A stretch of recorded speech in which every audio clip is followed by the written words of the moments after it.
하나님을 경외하는 마음으로 자리에서 일어서 주시기 바랍니다.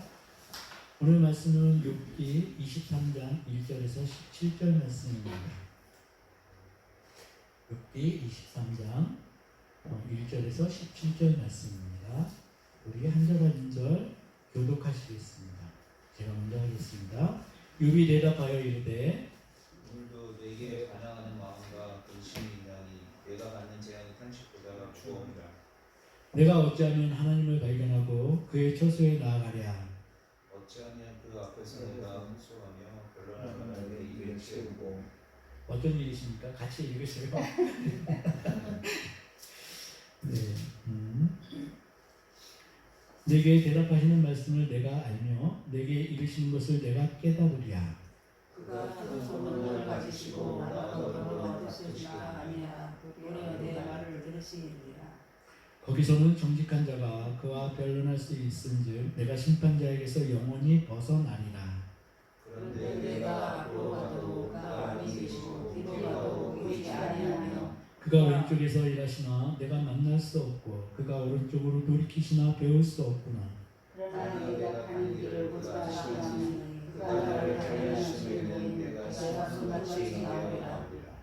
내 발이 그의 걸음을 바로 따랐으며 내가 그의 길을 지켜 치우치지 아니하였고 내가 그의 입술의 명령을 어기지 아니하고 정령한 진수가 그에게 말씀이 여겼구나. 그는 뜻이 일정하시니 누가 능히 돌이키랴. 그의 마음에 하고자 하시는 것이면 그것을 행하시나니 그런즉 내게 작정하신 것을 이루실 것이다. 이런 일이 그에게 많이 있느니라. 그러므로 내가 그 앞에서 떨며 지각을 얻어 그를 두려워하리라. 하나님의 나를 마음을 시사하시며 상자가 나를 피하지 않으니. 우리 함께 보시겠습니다. 이는 내가 두려워하는 것이 어둠 때문이나 흑암이 내 얼굴을 가렸기 때문이 아니로다. 아멘. 네, 자리 앉으시겠습니다. 오늘은 욥기 21장에서 25장까지를 가지고 말씀을 나누겠습니다. 우리 말씀의 제목을 함께 읽어보실까요? 네, 감사합니다. 다시 한번 하겠습니다. 시작. 하나님께 나아가는 유일한 길. 제목을 보면은 유일한 길은 뭘 것 같습니까? 기도. 네, 오늘 기도에 대해서 욥이 얼마만큼 기도를 드렸는지 그 내용을 좀 가지고 나누겠습니다. 지난 월요일 아침에 재활을 위해서 병원을 가면서 아내에게 물어봤습니다. 네, 친절하게 물어봤습니다. 여보, 하나님이 당신을 사랑하시는 게 믿어져? 아내는 대답했습니다. 몰라요. 네. 제가 볼 때 그 대답은 아내가 간단하게 대답하는 게 아니었습니다. 아내도 어느 순간 자신만의 욥기를 써내려가며 하나님과 씨름하고 있는 것을 알 수 있었습니다. 그렇습니다. 우리는 크든 작든 자신만의 문제가 있으며 그 문제를 가지고 씨름하면서 나름의 욥기를 써내려가고 있는 것입니다. 그것이 인생입니다. 때로는 욥처럼 처절한 난관을 만나고 좌절하는가 하면 또 어떤 사람은 깊은 회의감에 빠져서 하나님을 거절하고 밀어내기도 합니다. 또 어떤 이들은 끝까지 믿음을 잘 견고하게 지키다가 그러다가 갈 수도 있고, 그죠? 그러다가 모든 게 나아질 수도 있습니다. 어떻게 될지는 모릅니다. 몰라요 라고 대답하는 아내의 마음을 되짚어 보면서 하나님이 얼마만큼 아내를 사랑하고 있는지 설명해 주는데 아내는 눈물을 주르륵 흘립니다. 자, 제가 얼마만큼 아내를 사랑하고 있냐고 설명을 했으니까 아주 먼 옛날에 저는 아내와의 결혼을 승낙받기 위해서 장인어른께 이렇게 약속했습니다. 장인어른, 기순이의 손에 물 한 방울 묻히지 않게 하겠습니다. 네, 물론 이것이 허황된 약속인 것을 장인어른은 알고 계셨겠지만 본인은 허락해 주셨습니다. 억지로 허락해 주셨습니다. 그런데 계속되는 살림살이를 통해서 아내의 손에서는 물이 마를 날이 없을 정도가 되어지고 저는 완전한 거짓말쟁이가 되고 말았습니다. 요백에 있던 재물이 한순간에 약탈을 당하고 자녀들 10명이 한 자리에서 한날에 사망에 이르고 자신의 몸은 또 한센병으로 추정되는 병에 노출되어서 인생 자체가 암담해지기 전에 그 전에 욥은 행복했었을까요? 어땠을 것 같습니까? 질문의 요지는 이렇습니다. 욥이 행복할 때 고난이 닥쳤을까요? 아니면 그저 그런 날에 환란이 닥쳤을까요? 욥은 그전까지는 굉장히 행복한 삶을 살고 있었습니다. 건강했고 부자였고 명예가 있는 상태였습니다. 그리고 또 욥은 하나님과의 관계도 나름 너무나 좋다고 생각했었을 것입니다. 아무것도 더 이상 바랄 게 없는 상태였습니다. 만약에 하나님께서 욥, 네 소원이 뭐냐? 라고 물어보신다면 하나님, 저는 지금 상태에서는 아무것도 바랄 게 없어요. 참 부러워할 수 있는 그런 상황이었어요. 만약에 행복의 점수를 매길 수 있었다면 욥은 100점 만점에 100점을 받지 않았을까? 그렇죠? 어떻습니까? 부럽죠? 네. 참 인생 아이러니하지 않습니까? 제가 아내와의 결혼을 승낙받기 위해서 무리수를 두었는데, 그쵸? 그 분명히 누가 봐도 무리수예요, 그죠? 근데 말씀드렸듯이 손에 물 한 방울 묻히지 않겠다고 약속을 했는데 지금까지 이 약속은 완전히 잊혀진 약속이었고 정말 허무맹랑한 그러한 맹세였다는 것이죠. 자, 그런데 생각해 보십시오. 지금 아내가 쓰러지고 치료되어지고 있는 요즘에 그 약속이 잘 진행되고 있다. 이게 정말 웃기지 않습니까? 제가 아내에게 하나님이 아내를 사랑하는 증거를 들려주었습니다. 네, 구구하게 말씀드렸듯이 저는 극심한 이기주의를 가지고 살았습니다. 지구가 깨어지는 날이 다가와도 제 한 몸 별일 없으면 괜찮다라는 철저한 개인주의, 이기주의였습니다. 이거 자랑하는 거 아닙니다. 고백하는 겁니다.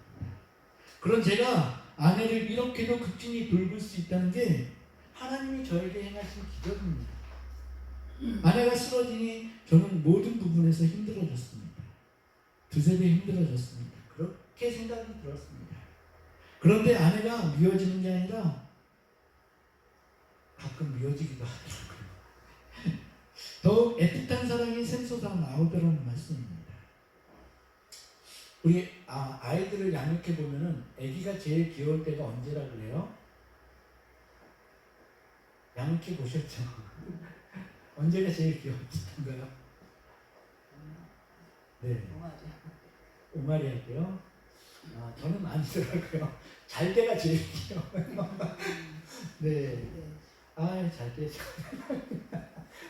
근데 요새는 집에 와서 그런지 몰라도 잠을 잘 안 자요. 11시 넘어서까지 안 자고 있어가지고 깜짝깜짝 놀랍니다. 갑자기 제 앞에 나타나고 이래서. 네.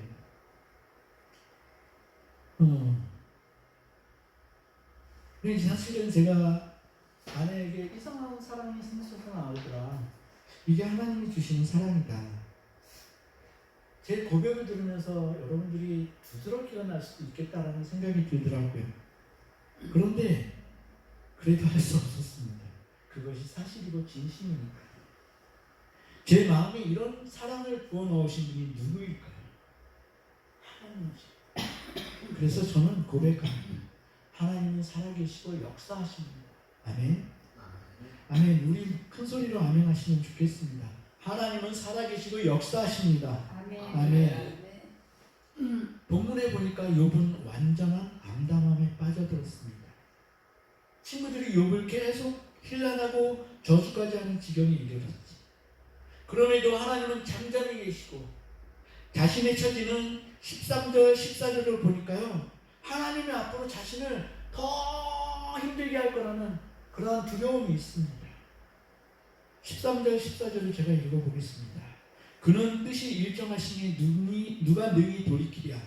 그의 마음에 하고자 하시는 것이면 그것을 행하시나니 그런즉 내게 작정하신 것을 이루실 것이다.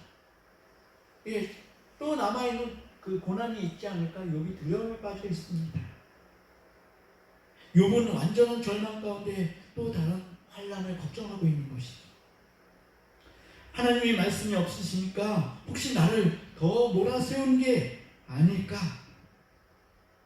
근데 우리는 다 알고 있습니다. 사탄이 이 일을 작정하고 진행하고 있지만 그것을 알지 못하는 욥은 하나님이 이 모든 일의 진행자가 되신다고 믿고 있었습니다. 그러니 욥은 하나님께 더 간절하게, 더 가까이 나갈 수밖에 없게 된 상황에 놓이게 됩니다. 생사화복의 주권자이신 하나님, 그렇게 자신에게 친절하셨던 하나님께서 자기를 철저히 외면하고 자신을 핍박하고 있다고 생각하는 욥에게 다른 희망은 없었습니다. 오직 하나님과 독대하여 하나님께 자신의 결백을 주장하는 것이 욥이 취할 수 있는 가장 좋은 방법이었습니다. 자신이 깊은 환난을 당하기 전까지 하나님은 그의 파트너였습니다. 그렇죠? 그럼 그가 이제는 하나님을 만나기를 학속을 해야 하는 처지가 되었습니다. 하나님을 찾습니다. 그러다가 욥은 완전한 탄식과 함께 절망합니다. 오늘 본문 8절과 9절입니다. 그런데 내가 앞으로 가도 그가 아니 계시고 뒤로 가도 보이지 아니하며 그가 왼쪽에서 일하시나 내가 만날 수 없고 그가 오른쪽으로 돌이키시나 배울 수 없구나. 예전에 어떤 목사님이 이 말씀을 가지고 욥이 하늘로 고개를 들었어야 되는데 하늘로 고개를 들지 않아가지고 하나님을 만나지 못했다라는 말씀 그렇게 하시던 기억이 남더라고요. 욥이 하늘로 고개를 안 들었을까요? 욥은 완전한 절망 가운데 또 다른 환난을 걱정하고 있는. 네, 이게 가다 보니까요 어디서 이렇게 끊어지고 넘어가는지 잊어버릴 때가 있습니다. 여러분이 하나님을 찾고 또 찾는데 만날 수 없다? 어떻겠습니까? 하나님을 간절히 부르짖는데 어떻겠습니까? 저 오늘 아침에 놀라운 경험을 했습니다. 아니 저 뒤에서 기도하고 있고 저는 요 앞에서 기도하는데 갑자기 통곡이 터져 나오더라고요. 하나님 기도하실 분들을 더 보내주세요. 근데 저 전도도 안 했는데 그죠? 전도도 안 하고 있는데 무슨 기도할 네. 만약에 여러분들이 하나님을 찾고 그러는데 하나님이 아무 말씀도 없으셔, 징조도 안 보여주셔, 그러면 여러분들은 어떻게 하실 수 있겠습니까? 잘 견뎌내실 수 있겠습니까? 하나님이 내게서 멀리 계시고 나와는 상관이 없다고 느껴지실 때 잘 견디는 것은 성도가 그 자리를 잘 지키는 것은 의무입니다. 잘 지켜야 됩니다. 만약 여러분께 그런 상황이 온다면 잘 견디어내시길 축복합니다. 인생 어떻게 변할지 아무도 모릅니다. 그저 겸손히 사는 방법, 그것이 하나님을 붙잡고 예수 십자가를 묵상하는 것입니다. 하나님은 십계명을 통해서 우리에게 살인하지 말라고 명령하셨습니다. 그 명령 다 알고 있습니다. 그러면 살인하지 말라고 하셨는데 자살은 어떻게 생각하십니까? 통계를 보니까요, 지난 20년 가까이 우리나라가 OECD 20개 나라 그 중에 평균 2배 이상의 자살률을 보이고 있습니다. 이게 현실입니다. 살인은 누군가의 생명을 끊어놓는 것이고 자살은 스스로의 생명을 끊어놓는 것입니다. 그러니까 자살이 살인이 아니라고 말할 수 없습니다. 자신의 생명이 하나님으로부터 온 고귀한 존재라는 사실을 명확히 깨달았다면 결코 해서는 안 되고 할 수도 없는 게 자살인데 지난 20년 동안 OECD 국가의 평균 2배라고 이게 얼마나 안타까운 일입니까? 아시듯이 특히 10대에서 30대의 사망 원인 1위가 자살이라고 합니다. 우리나라 통계가. 근데 이것을 안 밝히는 이유가 있다. 그렇게 보면 하나님을 알지 못하는 사람들은 사실은 욥보다 더한 놀라운 어려운 환경에 속해져 있는 건데 그것을 모르고 지나가는 것입니다. 기댈 것 없는 암담함이 가져다주는 그 재난. 문제는 하나님의 살아계심을 모른다. 정말 기댈 곳이 없다. 아, 이제는 내 인생 끝난 거야. 바라기는 세상 모든 사람들이 하나님의 사랑 안에 놓여지게 되고 하나님의 놀라운 사랑인 예수 그리스도의 사랑을 알게 되어지면 너무나 좋겠습니다. 욥은 극심한 환난 가운데서도 자신의 생명을 스스로의 권리에 놓아두지 않았습니다. 만약에 자신의 생명을 자신의 것이라고 생각을 했다면 욥도 분명히 극단적인 선택을 할 수 있었을 것이다라는 저는 생각하겠습니다. 그런데 욥은 자신은 하나님의 사람이고 그렇기 때문에 자신의 생명의 주인도 하나님이라는 생각이 욥을 지배했습니다. 놓지 않았습니다. 욥은 이 상황경에서 자신의 생명을 끊어놓을 생각보다는 하나님을 만나야 되겠다. 그 방법밖에 없다. 라고 계속해서 매어 달렸습니다. 그게 기도였습니다. 그럼 하나님의 입장에서 볼 때 하나님은 욥을 그냥 내팽겨쳐두고 사탄이 욥을 시험할 때 그것을 욥에게만 일임을 하셨을까요? 어떻게 보면 그렇게 생각하실 수도 있겠습니다. 그래, 욥, 네가 순전하게 온전하게 날 잘 섬기고 있는지 너의 믿음은 순전한 것이었는지 두고 보자 하고 하나님이 뒷짐을 주고 계셨을까요? 우린 욥이 고난을 당하게 된 원인을 잘 살펴보아야 합니다. 사탄에게 욥을 칠 수 있도록 하셨지만 하나님께서는 그 한계를 분명히 정해 놓으셨습니다. 그게 하나님의 진심입니다. 2장 1절에서 6절까지의 말씀을 우리 한번 보시겠습니다. 욥기 2장 1절에서 6절까지의 말씀입니다.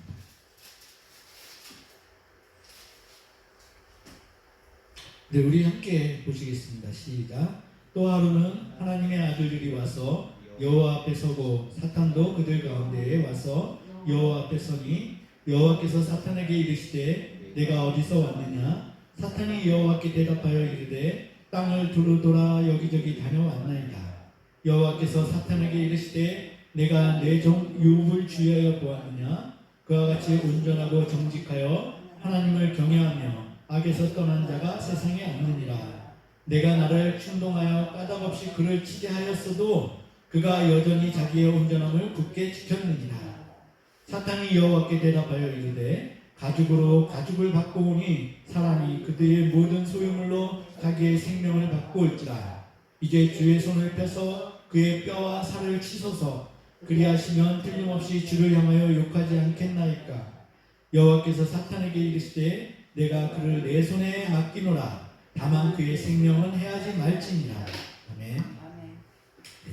하나님은 사탄에게서 그 욥의 생명을 담보해 주셨습니다. 경계를 정해 주셨다는 거죠. 욥은 그것을 알 수 없었기 때문에 자신의 생명이 이제 곧 끝날 것이라고 여겼지만 그럼에도 불구하고 욥은 생명이 있는 한 하나님께 나아가는 유일한 길을 알고 있었다는 얘기입니다. 그가 골방 기도에 능했다는 것입니다. 하나님께 나아가는 하나님 처소에 나아가는 유일한 길은 기도밖에 없음을 욥은 잘 보여주고 있습니다. 내가 앞으로 가도 그가 아니 계시고 뒤로 가도 보이지 아니하며 그가 왼쪽에서 일하시나 내가 만날 수 없고 그가 오른쪽으로 돌이키시나 배울 수 없구나. 겉으로 보면 욥이 간절히 하나님을 찾았는데 만나지 못했다는 하소연으로 들릴 수 있는 내용이지만 결국 욥은 하나님을 만나기 위해서 끊임없이 기도했다는 내용입니다. 우리가 기도의 골방으로 가 하나님을 찾고 찾으면 모든 환란에서도 우리의 가장 기본이 되는 생명을 예수 그리스도의 보혈로 덮으시고 보호하시는 하나님이신 것을 알게 될 것입니다. 그래서 저는 세상의 모든 역경에 처한 사람들에게 이렇게 외치고 싶습니다. 여러분 죽지 마세요. 하나님이 여러분을 보시고 계세요. 어떠한 어려운 환경에서도 스스로 목숨을 끊어내지 마세요. 하나님께 매달리세요. 네, 어떤 목사님 그렇게 말씀하실까요? 여러분들이 하나님 앞에서 하나님 저 너무 아파요. 하나님 저 너무 힘들어요. 그럴 때 하나님은 분명히 만져주십니다. 그렇죠? 근데 하나님의 목적에 따라서 조금씩 다른 것 같아요. 그렇게 얘기를 해도 하나님 안 만져주실 때도 많이 있고요. 네, 그러시더라고요.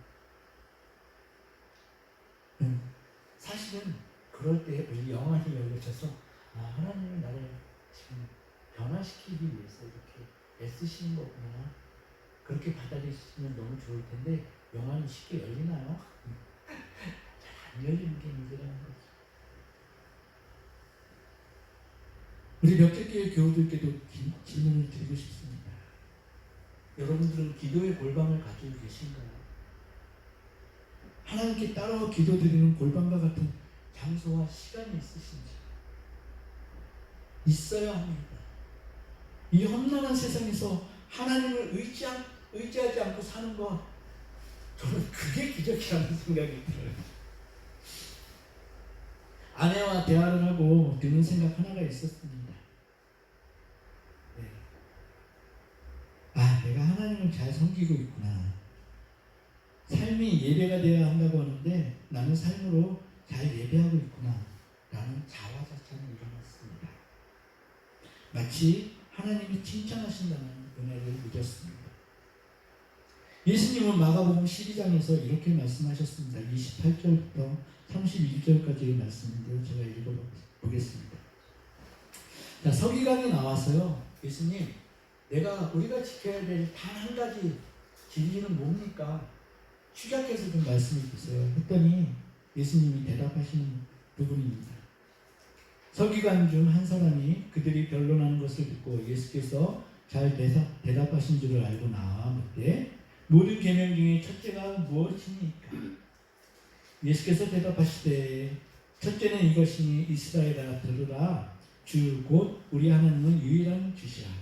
내 마음을 다하고 목숨을 다하고 뜻을 다하고 힘을 다하여 주 너의 하나님을 사랑하라 하신 것이요. 둘째는 이것이니 내 이웃을 내 자신과 같이 사랑하라 하신 것이라. 이보다 더 큰 계명이 없느니라.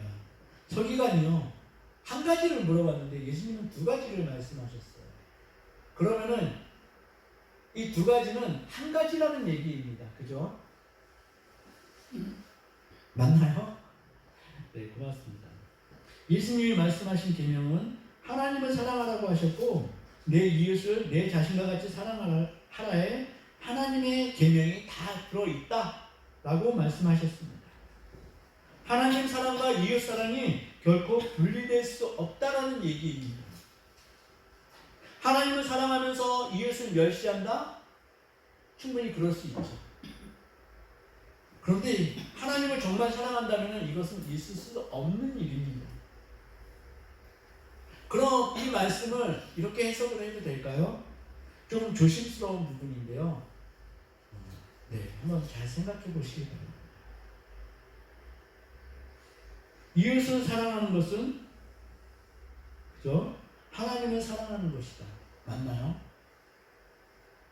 여기서 더 나아가 하나님은 이웃이시다. 이웃은 하나님이다. 네, 꼭 환원되고 막 이런 것 같지 않습니까? 제가 이 말씀을 이렇게 생각을 하다가요, 삼위일체의 하나님의 속성, 그것이 아닐까? 이웃과 하나님은 하나이다. 하나님, 예수님, 성령님이 한 분이시듯이 이웃과 하나님, 이웃을 잘 섬기지 못하는데, 이웃을 멸시하는데 하나님을 잘 섬기고 사랑한다고? 말이 안 됩니다. 네. 자, 여러분 여러분들의 판단에 맡기겠습니다. 그 결과는. 고린도전서 3장 16절은 이렇게 말하고 있습니다. 너희는 너희가 하나님의 성전인 것과 우리가 하나님의 성전이라는 말씀입니다. 하나님의 성령이 너희 안에 계시는 것을 알지 못하느냐. 성령이 우리 안에 계시다는 얘기입니다. 맞죠? 믿는 사람들에게 이렇게 말씀하고 있습니다. 우리가 하나님의 성전이라고 말씀하시고 계시고 성령님이 우리 안에 계신다고 말합니다. 데살로니가전서 5장 16절부터 18절까지 우리 다시 한번 찾아보시겠습니다. 이 말씀은 너무너무 유명한 말씀인데요. 실제적으로 우리가 삶 가운데 이렇게만 실천을 하고 있다면 하나님과 우리의 관계는 그 어떤 상황에서도 끊어지지 않을 것을 확신합니다. 데살로니가전서 5장 16절부터 18절까지입니다. 함께 보시겠습니다. 시작. 항상 기뻐하라. 쉬지 말고 기도하라. 범사에 감사하라. 이것이 그리스도 예수 안에서 너희를 향하신 하나님의 뜻이니라. 아멘. 이걸 행할 수 있는 유일한 길은요, 기도의 골방을 만드는 것밖에는 없는 줄 믿으시기 바랍니다. 네. 우리 말씀을 붙잡고 이렇게 기도했으면 좋겠습니다. 항상 기뻐하고 기도하고 감사하는 삶을 살게 하소서. 특별히 기도하는 삶으로 하나님을 온전히 바라보게 하시고 시간을 정하고 장소를 정해 하나님과 독대하는 삶을 살게 하소서. 하나님과 이웃을 잘 섬기는 삶을 살기를 원합니다. 성령의 능력으로 도와주소서. 우리 주님 한번 부르시고 기도하시겠습니다. 주님!